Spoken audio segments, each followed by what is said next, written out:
Bismillahirrahmanirrahim. Assalamualaikum warahmatullahi wabarakatuh. Jumpa lagi dengan Literat Channel. Channelnya orang yang mau melek. Masih dalam tema 1, kali ini subtema 3 dengan muatan pelajaran ilmu pengetahuan sosial. Topik yang kita bahas saat ini adalah tentang pengaruh kondisi geografis terhadap tatanan kehidupan bangsa Indonesia chapter 2. Pertama, pengaruh terhadap tatanan sosial di masyarakat. Pada video sebelumnya kita sudah membahas tentang Indonesia sebagai negara maritim, yaitu negara dengan laut yang luas, negara yang kaya dengan hasil laut, negara yang memerlukan pertahanan dan keamanan laut untuk menjaga keutuhan NKRI, Negara Kesatuan Republik Indonesia. Bentang wilayah Indonesia dari Sabang sampai Merauke ini dihuni oleh banyak suku bangsa, dan suku bangsa itu kini sudah berbaur. Di Jawa tidak hanya suku Jawa, suku Batak, suku Sumatera seperti Padang dan Aceh juga ada. Di Sunda juga ada dari Papua, dari Kalimantan, dan sebagainya. Dan itu tentu saja memberi pengaruh, baik pengaruh baik atau dampak positif maupun pengaruh buruk atau dampak negatif. Beberapa dampak tersebut diantaranya transfer ilmu, pengetahuan, dan teknologi, komunikasi dan interaksi menjadi lebih mudah, terjadinya pembauran, pencampuran atau peleburan nilai-nilai, munculnya perkampungan etnis tertentu seperti pecinan dan kampung Arab, perubahan perilaku, dan yang lainnya. Sebuah contoh misalnya, dulu ketika orang Sunda ingin bisa bahasa Jawa tentu harus berangkat ke Jawa. Sekarang kita bisa ngobrol dengan orang Jawa dan itu nyambung. Contoh lain ketika misalnya kita ingin merasakan masakan Padang, maka tentu saja harus berangkat ke Padang, jauh ke Sumatera Barat. Sekarang tidak lagi, masakan Padang menyebar. Di Sunda juga banyak. Termasuk ketika misalnya kita ingin makan di pinggir jalan, kita cari warteg. Dulu warung Tegal itu tentu saja hanya ada di Tegal. Sekarang di pinggir-pinggir jalan banyak warung Tegal. Contoh percampuran. Contoh lain misalnya munculnya perkampungan etnis seperti pecinan atau kampung suku bangsa Cina atau kampung Arab. Bahkan dulu misalnya di Ciwidey saja ada yang namanya SD Ciwidey 4. Dulu itu SD Ciwidey 4 itu sekolahnya orang-orang Cina. Sama seperti SD Ciwidey 2 yang dulu disebut SD Gadis dengan bajunya itu putih hitam. Dulu dihuni oleh siswi-siswi saja, oleh anak-anak sekolah perempuan saja. Karena anak laki-lakinya berada di Ciwidey 1 yang dulunya namanya Kesatrian School. Namun sekarang semua itu sudah mulai luntur. Bahkan dengan adanya emansipasi wanita, kita tidak lagi membedakan mana laki-laki dan mana perempuan. Yang penting semua bisa bersaing secara sehat. Presiden saja pernah terjadi perempuan, kalau itu mampu kenapa tidak? Nah, kembali lagi ke materi, perubahan perilaku dan tatanan sosial ini tentu saja tidak lepas dari kekayaan kita tentang suku bangsa, terutama dengan letak kondisi geografis Indonesia sebagai negara maritim. Kita lanjutkan, pengaruh terhadap transportasi dan kehidupan masyarakat. Transportasi adalah sebuah kegiatan memindahkan orang atau barang dari suatu tempat ke tempat lain. Secara umum ada 3 jenis transportasi. Ada transportasi udara, perairan, dan darat. Kenapa ketika ada udara dan darat ini tidak disebut laut? Karena kalau laut terbatas di wilayah laut saja, sedangkan perairan yang dimaksud adalah perairan yang ada di laut dan perairan yang ada di darat. Nanti akan kita bicarakan selanjutnya. Transportasi udara itu diantaranya ada yang masih bersifat perintis, contohnya di sini kalian bisa lihat ada pesawat terbang, tapi ukurannya tidak terlalu besar, hanya sedikit lebih besar dari mobil. Nah, ini termasuk jenis alat angkutan udara perintis. Landasan yang diperlukan tidak terlalu besar, namun daya tampung pesawatnya juga tidak terlalu banyak. Kenapa demikian? Karena ini baru pengangkutan udara perintis. Biasanya ini ke pelosok-pelosok seperti di daerah Papua, daerah yang sulit ditembus oleh angkutan darat lainnya. Lanjut ada transportasi udara antar pulau. Dari pulau satu ke pulau lain, tapi belum menjadi transportasi udara internasional. Jadi bandara itu tidak semua bandara bisa dihinggapi oleh pesawat besar. Ada yang hanya bisa dihinggapi oleh pesawat sedang untuk angkutan antar pulau dan hanya bisa dihinggapi oleh pesawat-pesawat kecil saja, terutama untuk transportasi udara perintis. Lalu transportasi perairan, sungai, misalnya Sungai Musi dan Sungai Kapuas. Di sana itu sungainya bahkan digunakan sebagai pasar, sarana perhubungan. Banyak anak yang mau ke sekolah berangkat lewat sungai, atau yang pergi ke kantor juga lewat sungai, sehingga transportasi di sungai seperti rakit, speedboat, dan yang lainnya itu sangat diperlukan. Kalau sungai yang ada di pegunungan seperti di daerah Pangalengan atau Ciwidey, sungai tidak digunakan sebagai sarana angkutan, fasilitas angkutan, tapi setidaknya ada juga yang digunakan untuk kegiatan olahraga arung jeram misalnya, yang sifatnya itu lebih menguji adrenalin, bukan sebagai memperlancar kegiatan ekonomi atau sehari-hari masyarakat. Lalu ada juga transportasi antar pulau. Misalnya orang yang diam di Pulau Jawa akan berangkat ke Sumatera. Tentu saja harus menyeberang. Nah, dari Pelabuhan Bakahuni yang ada di Lampung, ujung Sumatera bagian selatan, mereka bisa menyeberang ke Pelabuhan Merak yang ada di ujung Pulau Jawa. Atau sebaliknya. Contoh lain adalah dari Pelabuhan Gilimanuk misalnya. Nah, itu angkutan antar pulau. Sedangkan transportasi perairan internasional itu dilayani dengan kapal yang lebih besar lagi. Dulu sekitar tahun 70-an, orang Indonesia yang mau berangkat ke Arab itu lewat kapal laut. Jadi memerlukan waktu berbulan-bulan. Kita juga punya kapal pinisi. Kita juga punya kapal tradisional yang pernah mengarungi dunia. Karena memang bangsa Indonesia itu adalah bangsa pelaut, bangsa-bangsa ulung, dan itu pernah dibuktikan oleh kapal Dewa Ruci yang mengelilingi dunia. Lanjut ke transportasi darat. Ada transportasi yang jaraknya sangat dekat dan sifatnya di dalam wilayah tertentu, misalnya angkot, angkutan kota, atau angdes, angkutan pedesaan. Ini sifatnya hanya dari kota kecil, misalnya kota kecamatan ke kota kecamatan. Misalnya dari Soreang Ciwidey atau Soreang Banjaran, itu levelnya lebih pendek. Kalau angkutan antar kota itu biasanya dari kota besar seperti ibu kota provinsi ke ibu kota provinsi lainnya. Misalnya dari Bandung Jakarta, Bandung Cirebon, Bandung Semarang, dan yang lainnya. Ada juga transportasi darat yang lintas pulau, misalnya transportasi Trans Sumatera.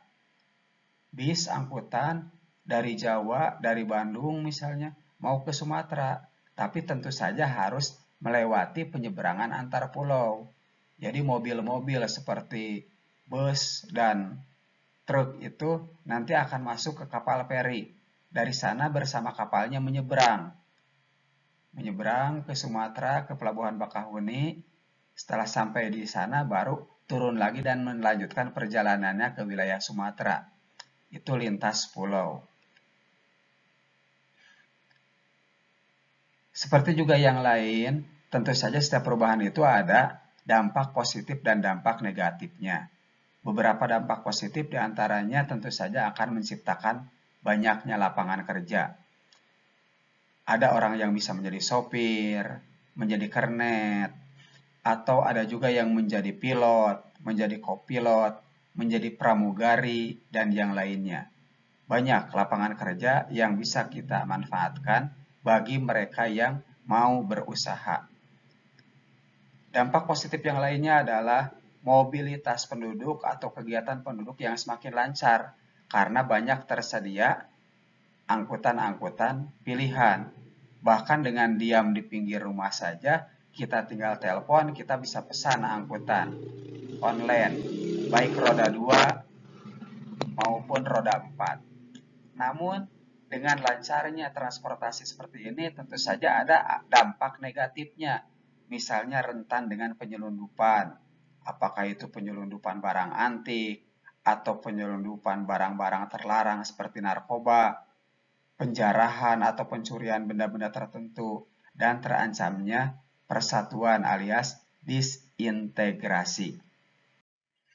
Kita lanjutkan pengaruhnya terhadap mata pencaharian penduduk. Pada dasarnya, setiap orang yang hidup itu perlu biaya hidup. Dan untuk memenuhi biaya hidup, mereka mencari pekerjaan. Pekerjaan tersebut disebut mata pencaharian, alias pekerjaan yang penghasilannya untuk memenuhi kebutuhan hidup. Orang yang berada di pesisir pantai tentu saja bekerja sesuai dengan sumber daya yang ada di pantai. Begitu juga dengan yang di perkotaan dan di pedesaan. Sebuah contoh, di pantai, di kota ataupun di desa ada buruh. Tapi tentu saja di pantai buruhnya itu buruh yang berhubungan dengan di pantai. Misalnya kuli panggul di pelabuhan. Kalau di desa tidak ada karena pelabuhannya juga tidak ada. Kalaupun ada buruh ya paling juga buruh di bidang pertanian atau disebut buruh tani. Di kota juga ada buruh. Tapi namanya lebih keren, karyawan, misalnya karyawan pabrik. Kuli panggulnya ada? Ada. Misalnya kita main ke pasar, ada yang suka ngangkut-ngangkut barang kalau kita sedang malas atau merasa berat dengan beban yang kita bawa. Pedagang juga ada di setiap tempat. Bedanya kalau di pesisir pantai tentu saja barang yang didagangkan adalah barang hasil dari laut. Kalau di kota tentu saja hasil industri. Misalnya pedagang sepatu, garmen atau pedagang baju, dan yang lainnya. Kalau di desa bagaimana? Ya tentu saja pedagangnya adalah pedagang hasil pertanian. Begitu juga dengan pengrajin. Kalau di laut, pengrajinnya tentu saja menggunakan bahan baku hasil laut, misalnya pengrajin kerang. Di desa, berdasarkan hasil di pedesaan juga pengrajinnya. Mungkin ada yang membuat golok. Kenapa? Karena banyak kayu untuk sarangka dan untuk perahnya. Jadi, pekerjaan-pekerjaan itu lebih khas ke daerah tertentunya. Lanjut ke kenampakan alam. Bentang alam Indonesia yang sangat luas itu pada dasarnya memiliki kesamaan. Bentang alamnya yaitu terdiri atas daratan dan perairan. Contoh di sini terdapat gambar, di slide juga terlihat bagaimana indahnya air laut yang bertemu dengan daratan. Pertemunya lautan dengan daratan itu disebut pantai. Nah, sekarang kita lihat dulu kenampakan alam di sini. Ini pertemuan daratan dengan lautan yang warnanya kuning, ini pantai. Ini laut, sehingga ketika ditulis di sini laut dengan huruf yang sedikit berbeda karena nanti ada kaitannya dengan kenampakan alam di perairan. Lebih tinggi sedikit tanah darat yang tidak terlalu tinggi dari laut adalah dataran rendah. Contohnya Jakarta. Kalau saja air laut ini naik permukaannya, tentu saja dataran rendah adalah tempat yang lebih dulu tergenang oleh laut. Lanjut, lebih tinggi sedikit ada perbukitan. Lalu ada pegunungan. Pegunungan itu gunung-gunung yang banyak ya. Kalau gunungnya hanya satu disebutnya gunung. Kalau dua gunung-gunung. Kalau banyak disebutnya pegunungan. Nah, yang ini agak rendah dari pegunungan disebutnya dataran tinggi. Misalnya dataran tinggi Bandung, dataran tinggi Malang, dataran tinggi Dieng. Itu biasanya banyak sayuran di sana. Dan yang ini nomor 6 adalah gunung. Gunung juga ada lereng gunung, ada puncak gunung. Lanjut ke kenampakan alam yang lainnya, yaitu kenampakan alam perairan. Ini terbagi dua, ada kenampakan perairan di laut dan ada kenampakan perairan di darat. Kenampakan perairan di laut diantaranya ada pantai. Pantai itu tempat bertemunya daratan dengan lautan, seperti gambar slide ini. Kita mengenal ada pantai Pangandaran, pantai Parangtritis, pantai Kuta di Bali. Itu pantai-pantai, yaitu tempat bertemunya daratan dengan lautan yang biasanya diminati oleh wisatawan. Lalu ada teluk. Teluk ini lautan yang menjorok ke darat. Misalnya Teluk Jakarta. Tempat dimana kalau kita main ke Ancol itu Teluk Jakarta. Kalau daratan yang menjorok ke laut, daratannya yang menjorok ke laut itu disebutnya ujung atau tanjung. Kalau lautnya yang ke darat disebutnya teluk. Lalu contoh perairan laut lainnya adalah selat. Kalian tahu selat, bahwa selat itu adalah laut sempit yang menghubungkan dua pulau. Misalnya ketika kita ngobrol tentang batas Indonesia, kita mengenal yang namanya Selat Malaka. Itu lautan sempit yang menghubungkan dua pulau. Ada juga yang namanya Selat Karimata, Selat Makassar, Selat Sunda, dan lain-lain. Kenampakan perairan yang ada di darat diantaranya adalah danau. Danau itu sebuah daratan yang cekung dan tertutupi oleh air, tergenangi oleh air. Salah satu danau yang indah dan luas, paling luas di Indonesia adalah Danau Toba di Sumatera Utara. Begitu luasnya Danau Toba sehingga di tengahnya juga ada pulau yang namanya Pulau Samosir. Terus kita juga memiliki banyak sungai. Sungai itu tempat mengalirnya air dari pegunungan menuju ke lautan. Jadi ujung sungai itu ada di laut. Tempat bertemunya sungai dengan laut disebutnya muara. Jawa Barat misalnya punya sungai yaitu Sungai Citarum. Sungai Citarum yang kalau kalian mau ke Bandung lewat Margahayu, di sana ada sungai besar, nah itu Sungai Citarum. Sungai Citarum ini mengairi 3 waduk, Saguling, Cirata, dan Jatiluhur. Tentang waduk nanti akan kita bicarakan dalam kenampakan buatan ya. Lalu rawa. Rawa itu permukaan tanah yang masih becek. Becek-becek, bahkan kalau kita injak itu masih melebes, jerok, dalam. Itu rawa.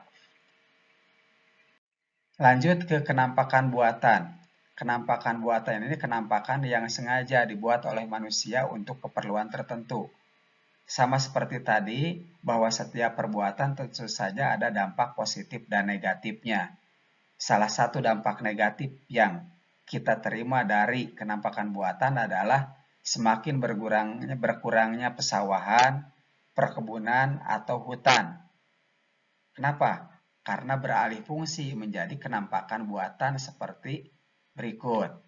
Setidaknya akan Bapak perkenalkan 5 saja. 5 kenampakan alam, yaitu waduk atau bendungan, kawasan industri, pemukiman, perkebunan, dan sarana transportasi. Baik, kita bahas satu persatu. Waduk atau bendungan. Tadi dikatakan bahwa waduk sengaja dibendung. Cekungan itu sengaja dibendung. Untuk apa? Pertama, menciptakan air terjun atau jeram untuk menggerakkan turbin. Turbin itu akan menghasilkan tenaga listrik. Dan itu disebut PLTA, pembangkit listrik tenaga air. Lalu bendungan juga berfungsi sebagai irigasi atau mengatur tata air.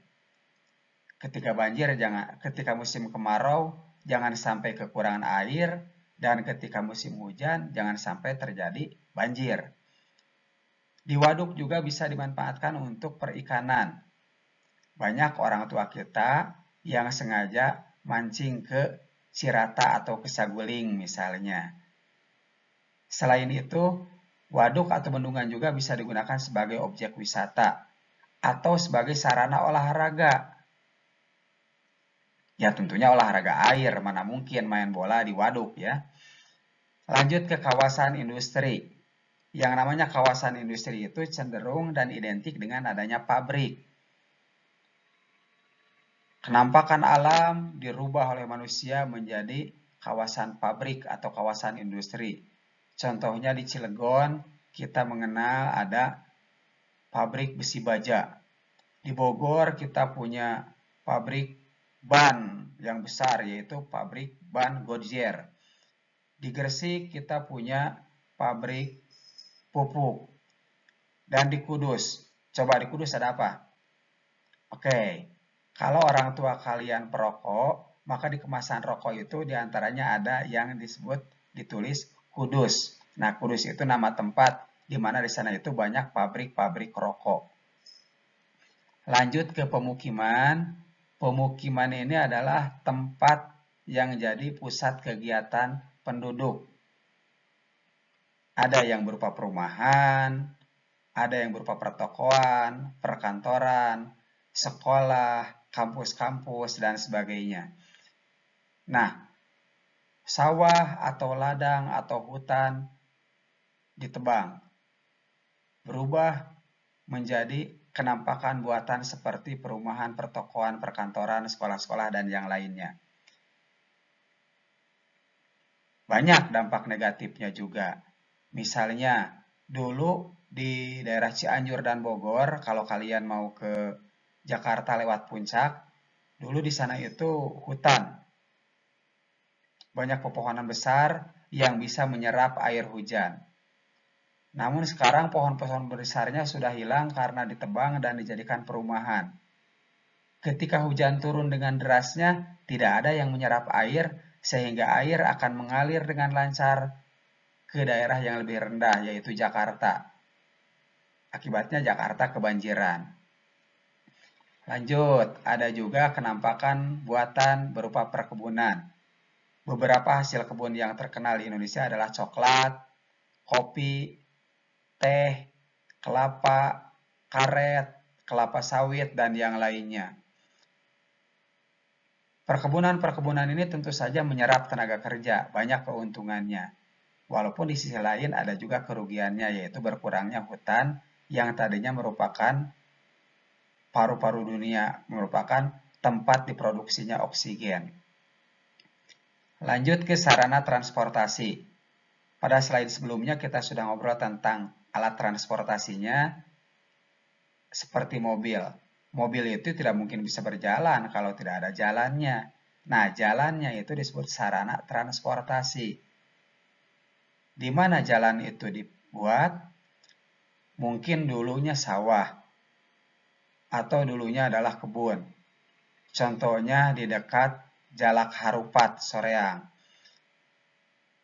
Dulu terbentang sawah yang begitu luas yang terlihat hijau ketika padinya masih kecil dan menguning seperti emas ketika padinya sudah mulai siap dipanen. Sekarang tidak lagi, sudah berubah menjadi jalan tol. Keuntungannya tentu saja orang Jakarta atau luar Ciwidey, luar Soreang yang mau menempuh perjalanan jauh lebih mudah. Dari ke Bandung ke Jakarta saja sudah lebih singkat waktunya karena ada jalan tol tersebut. Namun kerugiannya tentu saja sawah jadi berkurang. Pembangunan rel kereta, flyover atau jalan layang, bandara itu juga merupakan contoh-contoh perubahan kenampakan alam menjadi kenampakan buatan. Namun sekali lagi tentu saja pembangunan itu sudah diperhitungkan bahwa walaupun ada dampak negatifnya, tapi insya Allah memiliki dampak positif yang lebih baik dan lebih bagus. Itu saja yang dapat Bapak sampaikan saat ini. Lebih dan kurangnya mohon maaf. Tetap semangat belajar sepanjang hayat. Wassalamualaikum warahmatullahi wabarakatuh.